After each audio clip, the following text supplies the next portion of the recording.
Bienvenidos y bienvenidas al programa Sobre la Mesa, una producción del Centro de Investigación en Estudios Políticos y el Canal 15 UCR.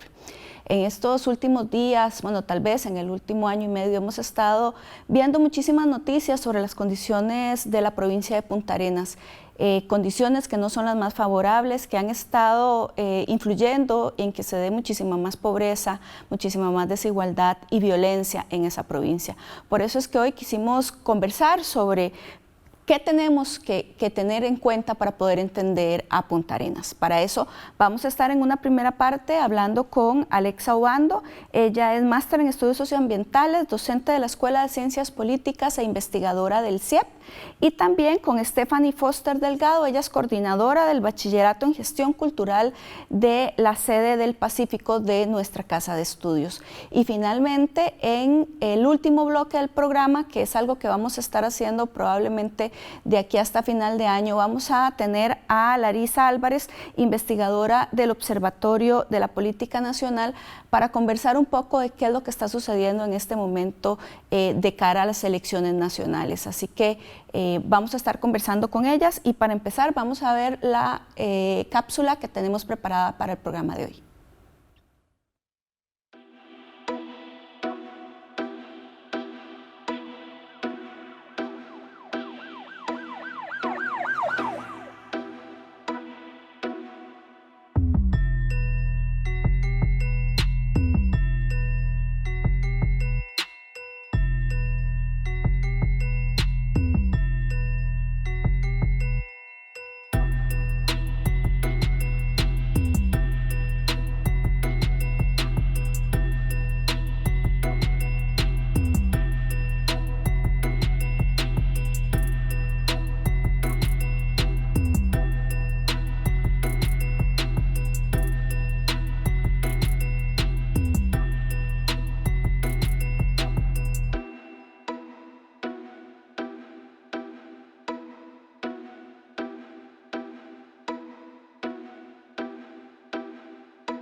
Stephanie, Punta Arenas tiene uno de los mayores índices de pobreza y pobreza extrema del país y el desempleo, digamos, es la principal razón de esto.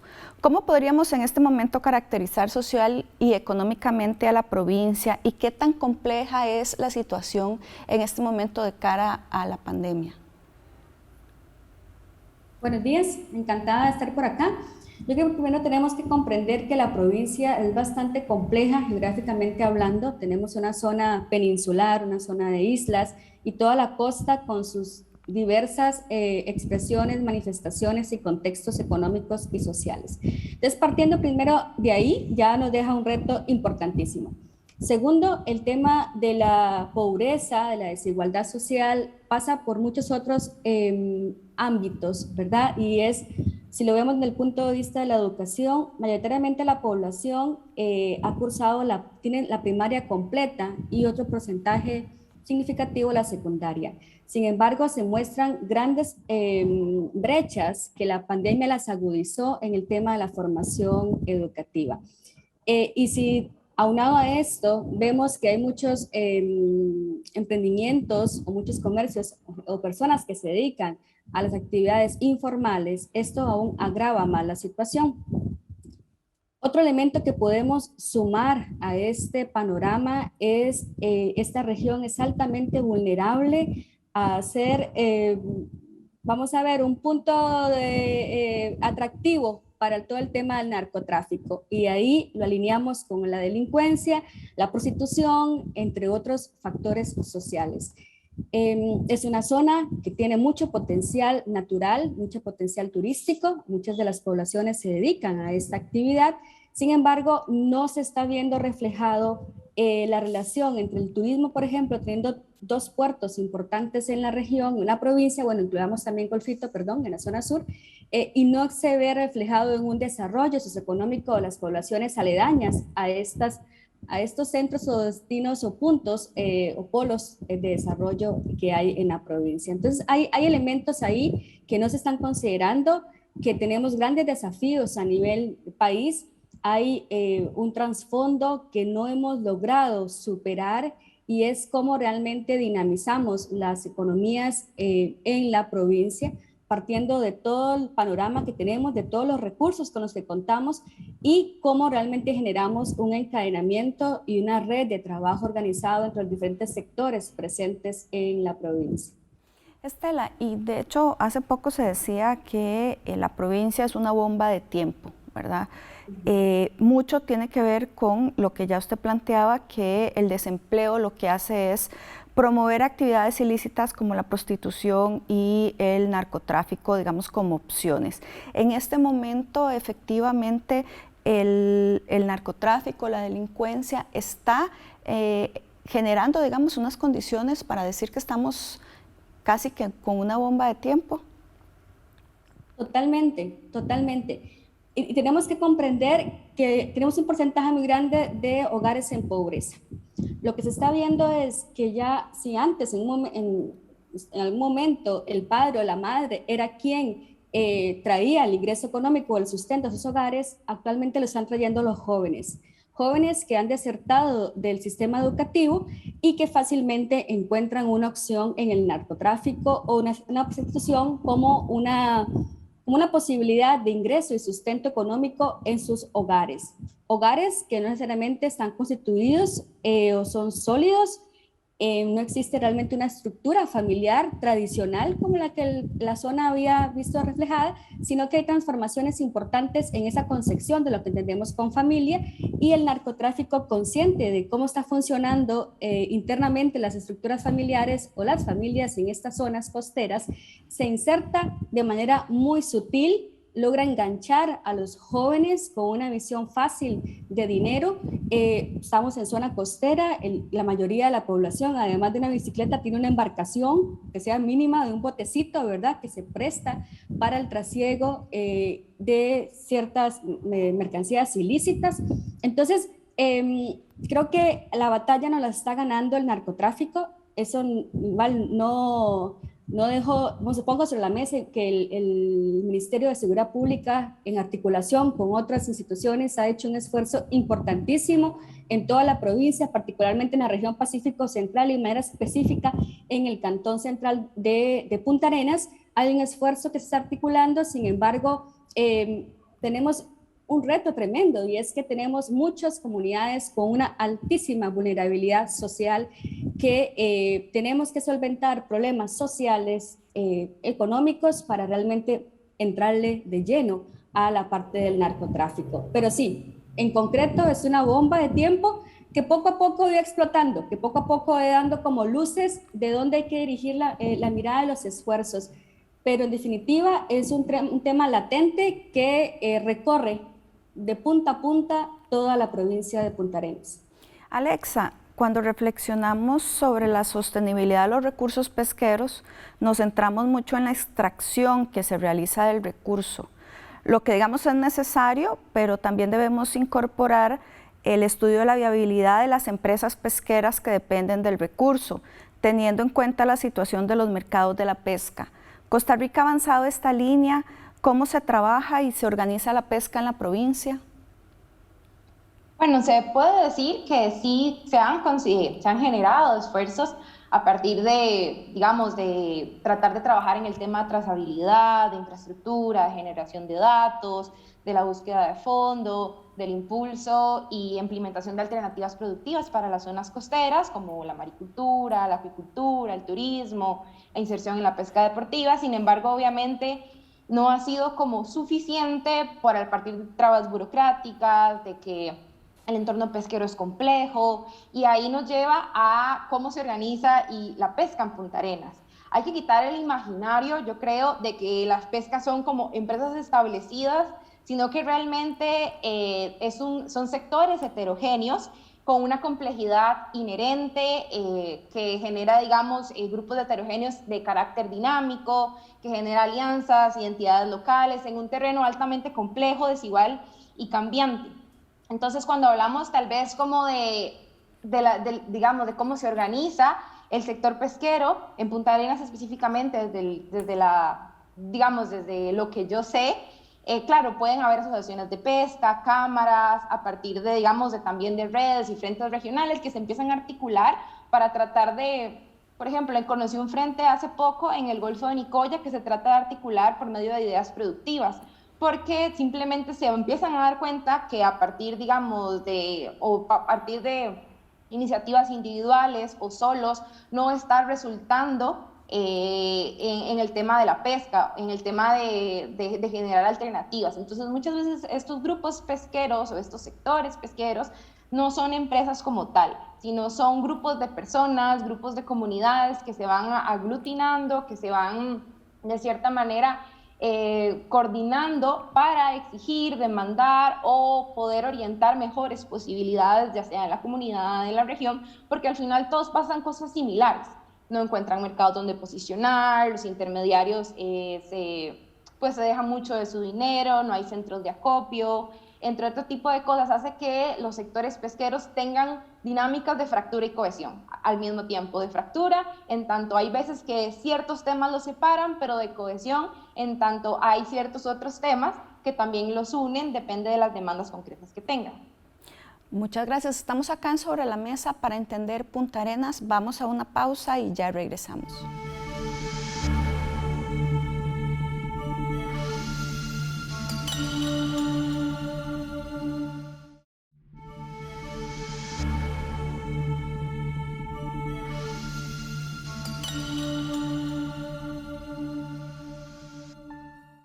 Con 12 votos a favor y 31 en contra, el intento por reactivar la pesca de arrastre fracasó en la Asamblea Legislativa. El presidente Carlos Alvarado cumplió su promesa de campaña al vetar el proyecto de ley el 30 de octubre pasado. Sin embargo, una serie de diputados intentaron revivir el proyecto pasando por encima de este veto.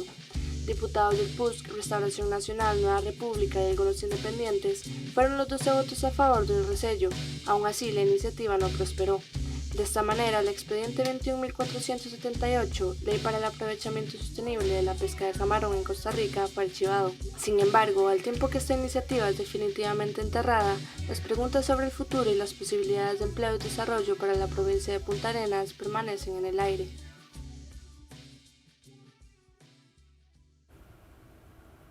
Alexa, usted ha mencionado en su trabajo los vínculos emocionales y culturales que tienen pobladores de zonas como Chacarita y Barranca con la pesca. ¿Realmente qué significa la pesca para estas personas de estas zonas?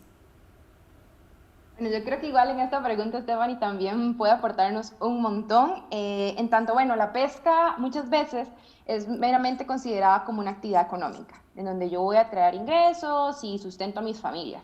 Sin embargo, debido a la sociabilidad temprana que tienen estas personas durante toda su vida, debido a que sus familiares, sus vecinos, sus hermanos, sus tíos, abuelos, se dedicaron a la pesca y además por obviamente las situaciones de vulnerabilidad y la baja escolaridad, hace que estas personas entren a la pesca desde muy tempranas edades.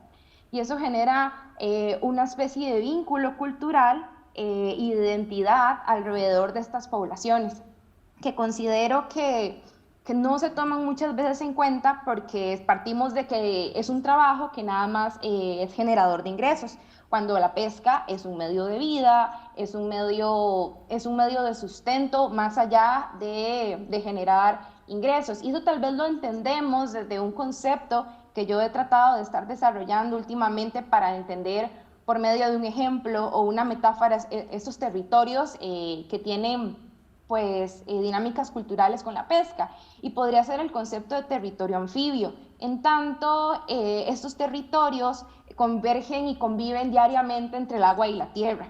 Entonces, esto hace que se establezca una especie de identidad como un anfibio en donde no pueda de cierta manera como un animal anfibio que no pueda vivir sin el agua y sin la tierra al mismo tiempo. Es necesario ese vínculo, digamos, interrelacional que se genera en estas zonas porque les pasa por el cuerpo. Por ejemplo, yo tengo familia en Punta Arenas y si bien la familia no es pescadora, las dinámicas pesqueras los atraviesan y eso es sumamente importante en considerar porque al final la pesca es un sistema de relaciones sociales y culturales. O sea, las relaciones que pasan allá afuera son sumamente importantes y determinantes en su identidad, en su personalidad, en la cultura puntarenense, que pueden explicar muchas cosas. Entonces yo, bueno, posiciono el tema de reconocer ese elemento cultural y la importancia de que las políticas públicas lo tomen en cuenta, porque la sobreexplotación de especies y las afectaciones de la pesca no solo se dan en lo material, en el recurso per se, sino también en la parte cultural, social, de interrelación de estas poblaciones. Claro, y Stephanie, siguiendo con lo que decía Alexa y además planteando que podrías aportar mucho en esta parte, ¿realmente la política pública en Punta Arenas está tomando en cuenta estos vínculos emocionales y culturales que tiene, digamos, la población con la pesca? De entrada, yo le diría que no, o no del todo, ¿verdad? Y hay que partir de que somos, a veces eso nos olvida, somos 10 veces más grande en mar que en territorio terrestre. Y eso creo que también ha sido una deuda que tenemos en el sistema educativo de primaria y secundaria inclusive, ¿verdad? Pensar que son solo 51.100 kilómetros cuadrados lo que implica el territorio costarricense y está muy lejos de la verdad. Entonces, históricamente las relaciones con el mar están presentes en toda la población costera de todo el Pacífico y también de toda la población caribe. Es que está inmerso dentro del ADN del ser costero, del ser puntarenense. Además, muchos hechos históricos, sociales y políticos están enmarcados en zonas costeras o en litorales, queramos llamarlos, o incluso en zonas insulares. Mucho del ser puntarenense y también del ser costarricense se ha suscitado en las zonas costeras. Otro elemento también que igual coincido totalmente con Alexa, olvidamos esos elementos culturales que están intrínsecos en el diario vivir de las poblaciones costeras. Y, por ejemplo, también tenemos un reto importantísimo y es que ante la complejidad de toda la provincia, particularmente la región Pacífico Central, si queremos enmarcarnos ahí, no hay un sentido de identidad o de apropiación del territorio, ¿verdad? La persona de Parrita no se siente identificada con la población o las comunidades de Punta Arenas o de las islas o de la península. La gente de San Mateo o Rotina, que son parte de la región Pacífico Central, no se identifican con las otras zonas más costeras. Entonces también ahí, cuando usted le pregunta a alguien de otras regiones del país, hay una apropiación y se ve reflejado en elementos particulares del patrimonio, comidas, expresiones, festividades, que tratan de reflejar en sí ese panorama general. Pero en el Punta Arenas, por ser tan extensa y tan compleja, nos falta ese sentido de identidad en la región. Entonces, cuesta un poquito más cuando trabajamos con enfoques o con estrategias que quieran incluir ese componente cultural o patrimonial, precisamente porque la misma población no se siente tan parte de la misma provincia o esa cohesión de territorio.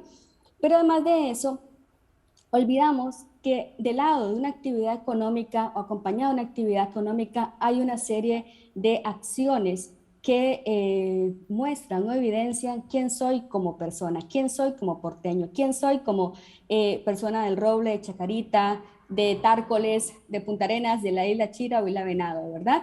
Entonces, esas expresiones que traducimos en oficios que generan un cierto ingreso económico, tienen también un trasfondo a nivel del patrimonio cultural, material e inmaterial, del patrimonio natural y cómo también ciertas actividades y todo el quehacer del ser costeño se ven reflejadas precisamente en esa esencia que, insisto, permea el ADN de las comunidades o de las poblaciones.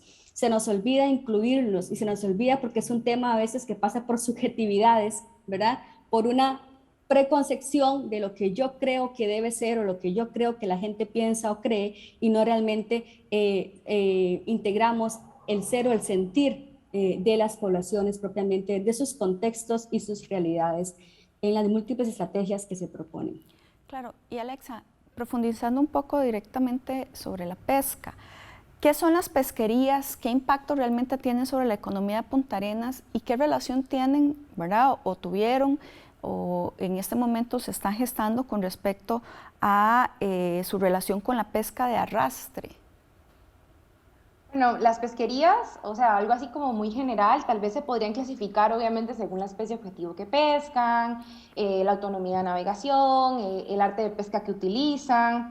El impacto de la pesca en Punta Arenas pues es considerable en tanto, bueno, es una actividad en donde mucha de la población se dedica. En realidad no tenemos específicamente un dato que diga cuántas personas por ejemplo, en el Cantón Central de Punta Arenas se dedican a la pesca porque no está desagregado, solo hablamos de el sector agropecuario como tal, y eso ya nos dice mucho en tanto no hay este reconocimiento de la pesca como ya una actividad específica con cosas o con elementos particulares.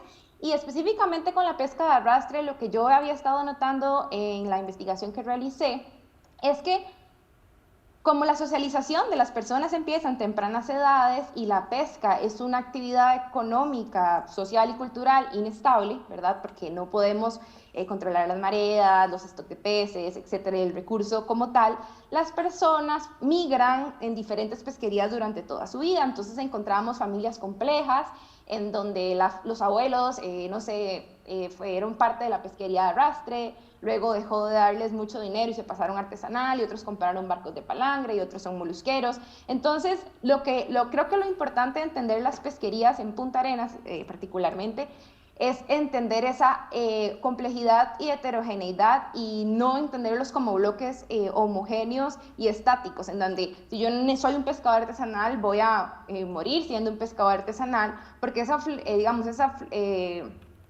esa incapacidad de mantenerse digamos, que la pesca genere ingresos lineales durante todo el tiempo, hace que tengan que emigrar a diferentes pesquerías, y ahí entonces vamos a reconocer esa interrelación. Sí, la pesca de arrastre, por ejemplo, o el cierre, la paralización de la pesca de arrastre, afectó a un sector específico que en ese momento se estaba desempeñando ahí, pero lo que yo me doy cuenta al entrar a campo es que también de cierta manera hubo una afectación en otras pesquerías debido a la interrelación de la cadena, que por ejemplo muchos de los pescadores artesanales con los que yo trabajaba, sus esposas eran peladoras de camarón.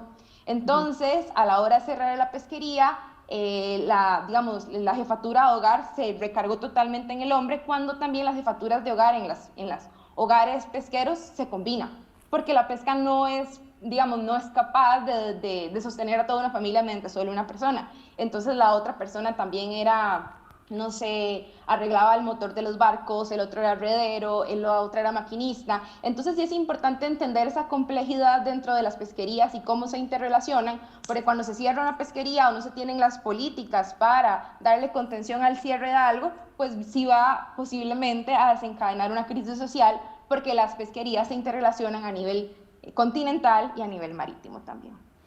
Y Alexa, para cuando regresemos más bien de bloque, ¿será, ¿verdad? Ahora que estás planteando toda esa interrelación, que al final, ¿verdad? Y un poco la defensa que se dio para que no se prohibiera, es que la pesca de arrastre al final puede ser una opción sostenible y que puede beneficiar realmente a una población amplia en términos de empleo? Pero vamos a ir a una pausa y regresamos con esa pregunta.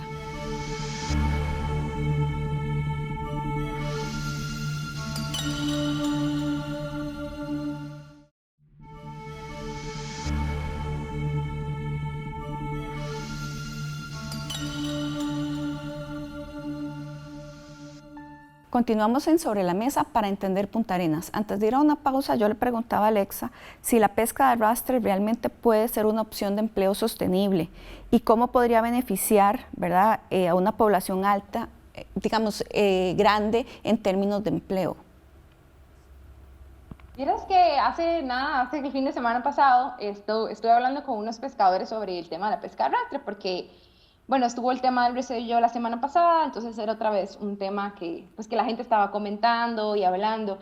Yo creo que la sostenibilidad va a depender para qué y para quiénes es, ¿verdad? ¿Qué es un empleo sostenible, se podría decir?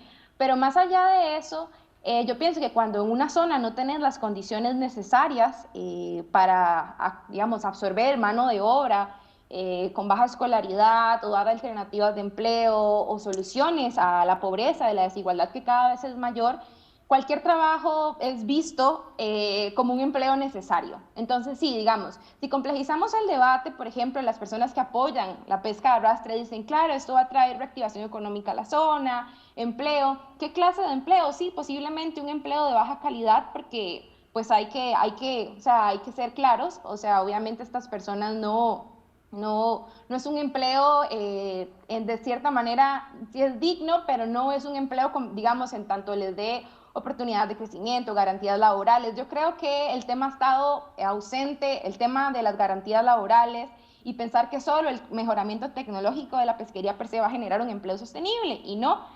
También el tema de otorgamiento de licencias se ha dejado de lado en el tema de la empleabilidad del sector. Pero vuelvo a lo mismo, cuando no hay empleo, cuando la gente no ve otra alternativa, cree que y considera que esos empleos son válidos, y creo que también es una opinión totalmente válida en tanto no hay alternativas laborales pues en la zona. También creo que es importante ver cómo estamos abordando el tema. Estamos de cierta manera quitándole el empleo que tenía cierta gente, ciertas familias que se dedicaban a esto durante muchos años.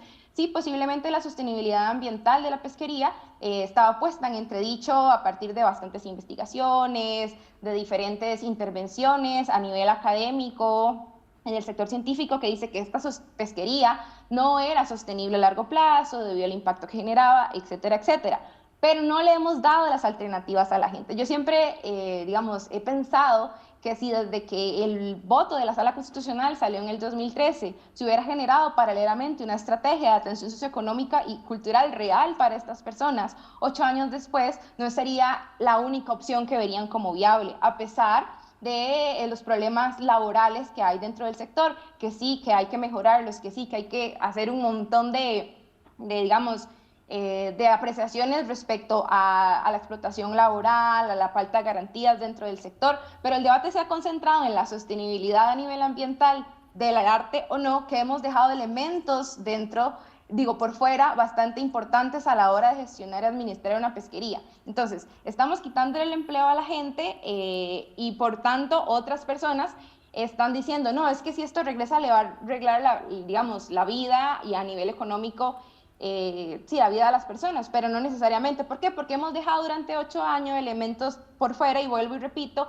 a partir del otorgamiento de licencias, de garantías laborales, de no solo brindar un mejoramiento económico a las redes, sino que hayan mecanismos para asegurar que ese mejoramiento tecnológico y la sostenibilidad sea posible. Pero también hemos estado criminalizando al sector, viéndolo de manera homogénea y viendo que actualmente las alternativas productivas que se proponen no son suficientes para captar la mano de obra que se quedó sin empleo. Entonces yo pienso que el tema de la sostenibilidad es importante, pero hay que ver aristas, digamos, por fuera de eso, que el debate no ha retomado, que el debate no le ha dado de la gana tal vez tomar, porque los actores, los intereses han posicionado las demandas y tenemos dos bloques, uno sí, otro a favor, pero no hay matices dentro de ese conflicto, y ahí es donde el problema, porque ese es el sector asalariado, con condiciones de vulnerabilidad altas, con grandes índices de pobreza, el que se ha visto más afectado. Claro, y Stephanie se quería referir también a esto mismo.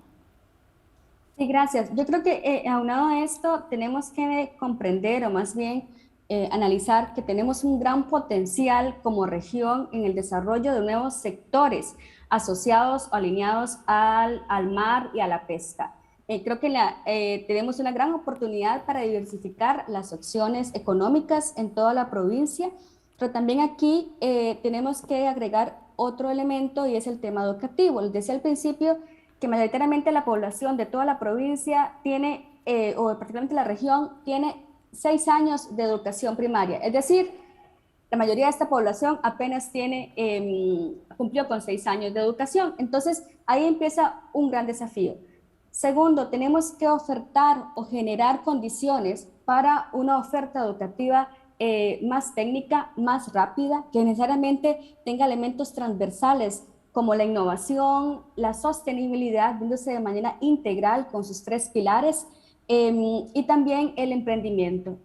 si bien hay esfuerzos importantes del Estado en promover, en generar condiciones para que se dé el emprendimiento, para que estos comercios informales o esta gente que está dedicada a la actividad informal migre a otro enfoque oficial, nos quedamos chiquitos en el seguimiento, en el fortalecimiento de esos emprendimientos, de esas agrupaciones, para que realmente se mantengan en el tiempo y garanticen y dinamicen las economías locales en las que están inmersas. Insisto, la palabra clave es el seguimiento en estos y garantizar de forma paralela la cohesión y el trabajo a nivel interno de las agrupaciones comunitarias. Pueden haber muchas, perdón. ¿Qué se ha hecho entonces para tener propuestas integrales en ese sentido y darles un verdadero seguimiento? Sí, hay esfuerzos, se han identificado principalmente agrupaciones que se dedicaban, algunos a la pesca, por ejemplo, las señoras peladoras de camarón. El Ministerio de Agricultura y Economía ha hecho esfuerzos con ellas y otras instancias, el INAMO, el INDER y entre otras, han generado plataformas y les han dado un proceso, también se ha integrado el INA, proceso de capacitación para estas agrupaciones o estas personas en particular. Creo que como ser un proceso y en el marco de la pandemia es probable que los resultados reales los veamos en un tiempo mayor, ¿verdad? Sin embargo, no son suficientes y porque pasa, y esto ha sido identificado por múltiples estudios, nos hemos dedicado a fortalecer a lo interno las agrupaciones o los colectivos. Generalmente son personas que ante una coyuntura se unen, luchamos, nos integramos, pero luego que baja el interés, nos desintegramos. No hay nada más que nos mantenga unidos y la estrategia es básicamente lograr que estas agrupaciones se fortalezcan y logren avanzar en una cooperativa o se consoliden. Por ejemplo, el caso de Isla Venado, una cooperativa que a partir de ahí se integró con apoyo, por ejemplo, de la Universidad Nacional, del INDER, de otras instancias que la han apoyado y han permitido trabajar en las actividades de acuicultura. Y a partir de esa cooperativa se ha dinamizado tanto que se han creado otras asociaciones que han permitido diversificar y dinamizar la economía en Isla Venado. Es un ejemplo que está creciendo, que se están viendo poco a poco los resultados, cómo la institución ha ido articulando, se ha ido estratégicamente vinculando con diferentes poblaciones y ha ido entendiendo este contexto particular de una zona, de una isla, con todas sus complejidades. Entonces, tenemos que comprender y obviamente fomentar el tema del emprendimiento, y es algo que a nivel de las universidades o el sistema educativo superior tenemos una deuda, ¿verdad? Por eso les decía que las propuestas de la oferta educativa tienen que tener un eje transversal en el tema del emprendimiento y tenemos que promover el valor agregado en esas ofertas que se brindan. Si bien hay gente que se dedica al sector de pesca con todas sus diversidad, como lo explicaba ahora Alexa, tenemos que fomentar y generar las condiciones para que fomentemos ese valor agregado. Además, tenemos un potencial tremendo y es que somos zona portuaria, ¿verdad? Yo creo que a veces se nos olvida que hay un enganche estratégico para posicionar más esas comunidades y para generar mayores emprendimientos, encadenamientos y puesta de valor en estas poblaciones. No hemos sabido vincularnos y aprovechar esos elementos que ya de por sí tiene la provincia. Alexa. Entonces, sí, perdón, Stephanie, nada más porque ya para cerrar este bloque con Alexa, hemos conversado, Alexa, en algún momento sobre ese vínculo con las personas, digamos, que pescan y que tendría que ser una pesca sostenible y que tendríamos, digamos, que conocer qué son las cosas que podríamos hacer para colaborar o para, digamos, hasta la misma compra que sea sostenible. ¿Qué elementos, digamos, yo como ciudadana debería tomar en cuenta a la hora de relacionarme con no solo el sector pesquero, sino también con el consumo de los productos que se logran, digamos, sustraer por medio de la pesca? Claro, eso es una pregunta muy interesante, porque hay veces cuando hablamos de sobreexplotación de especies, siempre vamos como a las causas antropogénicas directamente del lugar. específicamente qué está pasando ahí, que está generando la sobreexplotación de ciertas especies, etcétera, etcétera. Pero no vemos como el rol del consumidor en esta cadena y en esta sobreexplotación que está llevando a cabo el pescador de específico recurso. Entonces creo que, por ejemplo, hace unos meses tuve la oportunidad de reunirme con Incopesca y yo les planteaba esto.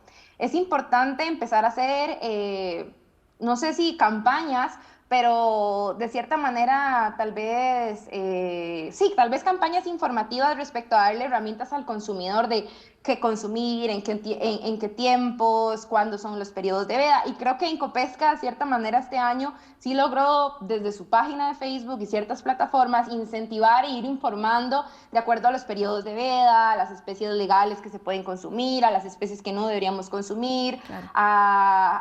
Como dando ciertos tips informativos, pero creo que eso no debería ser solo un deber de Incopesca por ser el ente rector de la pesca. Debería ser, de cierta manera, una campaña interinstitucional y hasta desde las universidades, desde los canales, porque realmente la gente está totalmente desconectada de las dinámicas del consumo de mariscos y de peces, o sea, no sabe realmente las especies que se vedan, las especies que no se deberían de comer, las especies que están en peligro de extinción, y tal vez pues no es totalmente culpa del consumidor, es que estamos totalmente, vuelvo y repito, desconectados de las dinámicas pesqueras y de los pescadores.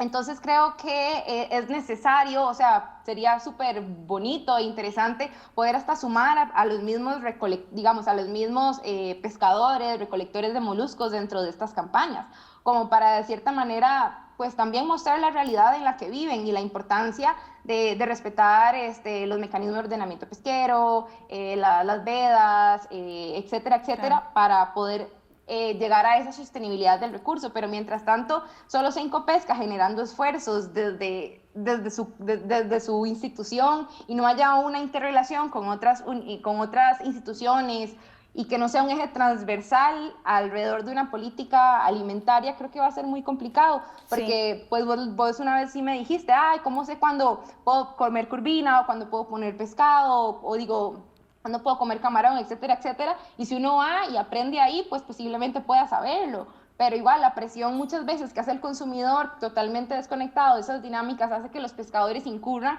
en vender cualquier cosa con tal de poder vender algo y tener ingresos. Entonces creo que sí, o sea, creo que hay veces que yo me preguntaba por qué si estamos en media veda, hace unas semanas que estuvimos en veda, por qué nadie o alguna campaña televisiva empieza a generar conciencia sobre qué especies no deberíamos consumir, cuándo sale, cuándo entra la veda, porque es importante, y no solo con la veda, sino con otro tipo de iniciativas que tira el sector privado, el sector institucional, pero creo que ahí nos falta, o sea, nos falta conectar, y eso no es solo responsabilidad de la persona que consume, sino también responsabilidad de la cadena y de las instituciones como tal de generar esa conciencia, que creo que se podría generar, pero estamos en pañales. Sí, pero que todavía falta mucho por hacer. Bueno, muchísimas gracias, Alexas y Stephanie, por estar acá en Sobre la Mesa hablando de las condiciones de Punta Arenas. Evidentemente queda mucho todavía por decir. Vamos a ir a una pausa y ya regresamos con Larisa Álvarez del Observatorio de la Política Nacional del CIEP para conversar de las condiciones en este momento políticas de cara a la campaña electoral.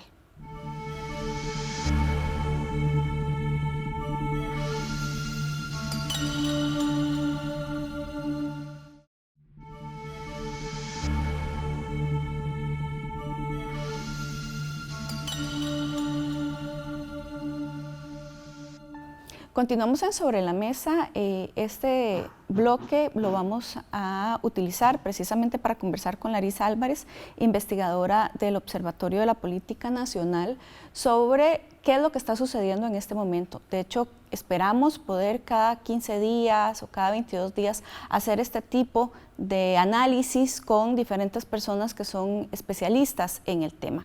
Muchísimas gracias, Larisa, por estar acá en Sobre la Mesa, y tal vez podríamos empezar con algo, ¿verdad?, que es un poco, digamos, desalentador, por decirlo de alguna manera, y es que más de la mitad de los costarricenses que pretenden votar en las elecciones nacionales del 2022 dicen, ¿verdad?, carecer de una candidatura favorita al terminar el mes de agosto, según el último estudio de opinión del CIEP. ¿Cuáles son las razones para que esto se dé? ¿Qué es lo que está sucediendo que hace que las personas no tengan a estas alturas, digamos, definida una candidatura o un partido por el cual votar? Bueno, primeramente, un gusto estar acá. Bueno, últimamente lo que se habla mucho es que estamos frente a una crisis de representación. Las personas no sienten sus demandas representadas en los candidatos. Eso también podemos verlo como una expresión de la larga lista de candidatos actuales que hay. Estamos frente a 20 y tantos candidatos presidenciales, diputaciones también. Entonces podemos ver que las personas también tienen esta decepción con la política. Los últimos estudios del CIEP también concuerdan en que las personas no tienen la confianza a los partidos políticos, son de las instituciones con calificaciones más bajas en confianza. Por ejemplo, también lo que es el poder ejecutivo y la figura, por ejemplo, del presidente también tiene una gran desconfianza. Entonces las personas han tenido este choque con la política. También vemos los casos de corrupción recientes que ha hecho que la persona se distancie de la política, no quiera tener un político más, y eso también tiene sus efectos en las mismas candidaturas.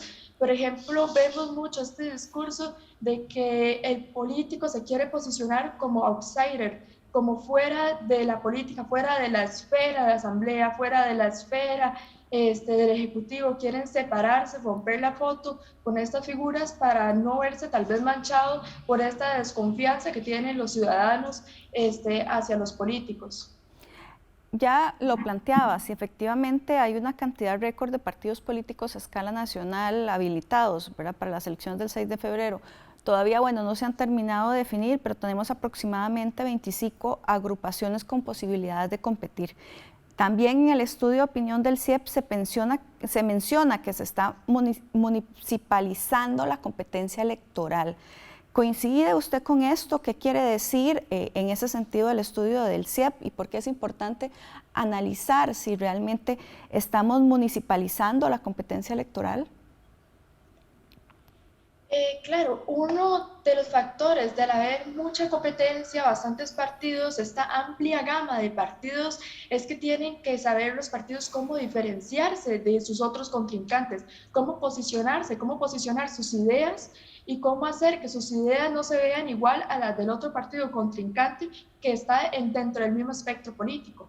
Entonces, una tal vez de las estrategias es municipalizar las elecciones, ir de cantón en cantón, de municipalidad en municipalidad, por ejemplo, diferenciándose, agarrando, por ejemplo, personas o figuras estrella, por así decirlo, que les den esta mediatización política, que les den esta diferenciación política que ocupan para lograr posicionarse. Y vemos, por ejemplo, este fin de semana que figuras que han sido, por ejemplo, importantes para los movimientos sociales o para la política y la coyuntura nacional, elegidas para diputados en ciertos partidos políticos.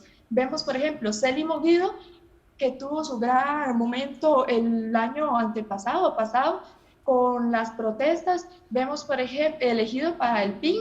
Vemos, por ejemplo, Sofía Guillén también, que estuvo contraria y tuvo un papel muy importante en la discusión del paquete fiscal, y la vemos ahora en primer lugar por el Frente Amplio. Vemos, por ejemplo, el Partido Proceso Social Democrático, eligiendo en su primer lugar por San José a Pilar Cisneros, una figura que ha tenido, ¿verdad?, su espacio largos años en la televisión, que se ha desempeñado como crítica hacia varios gobiernos y que ahora puede darle a este partido una cierta diferenciación, cierto resalte, a diferencia de otros partidos que tal vez tendrán ideas parecidas o ideologías similares. Entonces podemos ver que los partidos están buscando figuras estrellas, están buscando figuras que los logre diferenciar de la amplia gama. Al tener 20 partidos, ocupamos que esos partidos se diferencien de sí mismos, también para lograr encauzar en voto del ciudadano. En esa misma línea de lo que estabas planteando, precisamente es difícil, ¿verdad?, para la población, y también lo decía el CIEP, que diferenciar entre tantas alternativas partidarias y candidaturas, digamos, no es una tarea sencilla. un 56% de las personas entrevistadas señaló que elegir no será fácil. ¿Cuáles serían como esos retos que ya algo has planteado en este tipo de iniciativas para poder atraer a la población que, vamos a ver, podría tener dificultades en poder diferenciar entre un partido, una candidatura y otra? Claro, yo creo que el principal reto es este que estaba diciendo, cómo poder diferenciarse, cómo poder resaltar un candidato dentro de 20 candidatos. Y uno de los principales hechos es que tienen que resaltar, ¿verdad?, antes del ciclo de debates para poder entrar dentro de los debates y poder tener espacio en cámara, por así decirlo.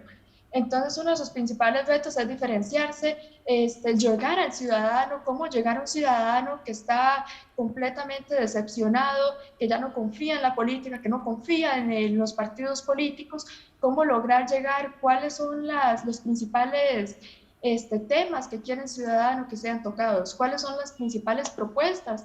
Hay que lograr hacer, bueno, los partidos tienen que lograr hacer toda una campaña, todo un reconocimiento de cuáles son los actores, de cuáles son las demandas de la ciudadanía para ver cómo llegarles, cómo llegar a un voto de los indecisos, ya que también el análisis del CIEP resaltaba un punto muy importante, y es que la mayor cantidad de la población es indecisa, y desde las elecciones pasadas el voto es muy volátil, cambia según cuáles sean las posiciones de ciertos actores. Entonces, por este mismo detalle, yo decía lograr posicionarse, lograr resaltar, no solo para ser reconocido, sino también para lograr atrapar este voto de los indecisos, que el voto de los indecisos ha sido en las últimas elecciones el que ha dado el gane a los candidatos de las últimas 2 elecciones, por ejemplo, podemos hablarlo así. Claro, y es que mayor oferta electoral podría, digamos, generar esta falsa sensación de que se va a dar una mayor participación, lo cual no es necesariamente cierto. Pero si analizamos precisamente el proceso anterior, que fueron 13 candidaturas presidenciales, en realidad con una alta volatilidad y el abstencionismo, que también fueron centrales en esta elección en particular, ¿qué podríamos, digamos, esperar del comportamiento del electorado ante esta difícil tarea de diferenciar y escoger? Realmente una podría pensar que se va a seguir dando esa volatilidad. ¿Cuándo es que podría la ciudadanía tener como una claridad de cuál es el partido que se está perfilando en los primeros lugares, o eso será muy difícil de poder identificar a corto plazo?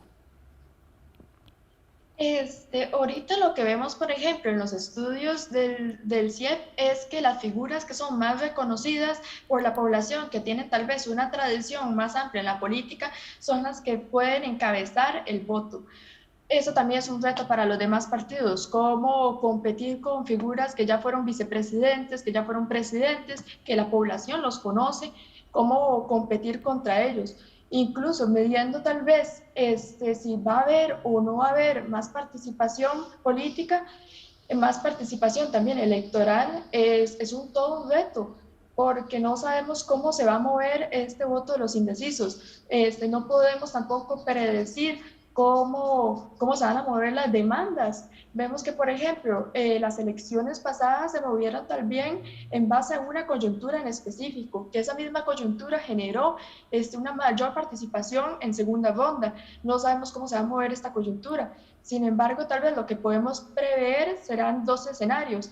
Uno, que es esta misma indecisión, este mismo abstencionismo se mantenga, que a mayor voces, a mayor representación de más partidos políticos, estos no surjan el efecto esperado en el electorado, no representen las voces que se piensan representar, o otro escenario puede ser que esta mayor representatividad llame o logre atrapar más demandas de personas que tal vez con partidos tradicionales no se hubieran sentido representados.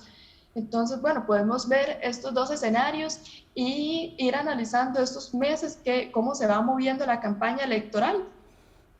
Y yo como ciudadana, digamos, un poco hablándole a la audiencia del programa, si quiero ser una ciudadana consciente y tener un voto informado, ¿qué debería buscar, verdad? ¿En qué me debo fijar para meditar el voto para estas próximas elecciones? Hay ahorita una propuesta, por ejemplo, el Tribunal Supremo de Elecciones, voto informado, me parece que es un proyecto, un recurso muy útil para la ciudadanía, conocer cuáles son los candidatos a nuestra provincia, cuáles son sus propuestas, cuáles son sus programas. Es muy importante estar informado de cuáles son, por ejemplo, no solo el Tribunal Supremo de Elecciones saca proyectos, podemos ver también los trabajos del CIEP. El CIEP lleva años tratando de elaborar trabajos sobre las temáticas nacionales, cuáles son las necesidades políticas, e inclusive también me gustaría invitar a los televidentes a poder analizar, por ejemplo, los trabajos del OPNA, el Observatorio de la Política Nacional. Llevamos desde principio de año intentando hacer, resumir los planes de gobierno para las personas, los apoyos que tienen dentro del partido, fuera de los partidos. Entonces estamos intentando hacer una labor exhaustiva de buscar todos estos detalles que tal vez al electorado le puedan servir y también presentarlos de una manera, que sea más para las comunidades, por ejemplo. Claro. Y vamos a seguir conversando con diferentes investigadores e investigadoras del OPNA precisamente en estos próximos meses. Así que muchísimas gracias, Larisa, por estar acá en Sobre la Mesa, y a ustedes en sus casas les esperamos la próxima semana.